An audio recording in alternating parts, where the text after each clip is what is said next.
bayramlar bilan. Xayrli kun. Maktabimizda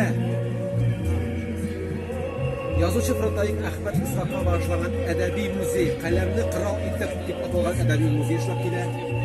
Bu muzeyda bizning Ahmad Is'hoqning so'g'ish chirida yozgan ijodi, uning turmush yo'li chog'lar, uning do'stlari bilan tushgan fotolari, uning bolalari anga so'g'ishga yozgan xotlari, xotini Zaynab bilan yozishgan perepискasi, ular bizda muzeyda chog'lar. Ahmad Is'hoq bu legendar shaxs. Uning do'stlari da legendar kishilar. Shularning birisi Musa Jalil.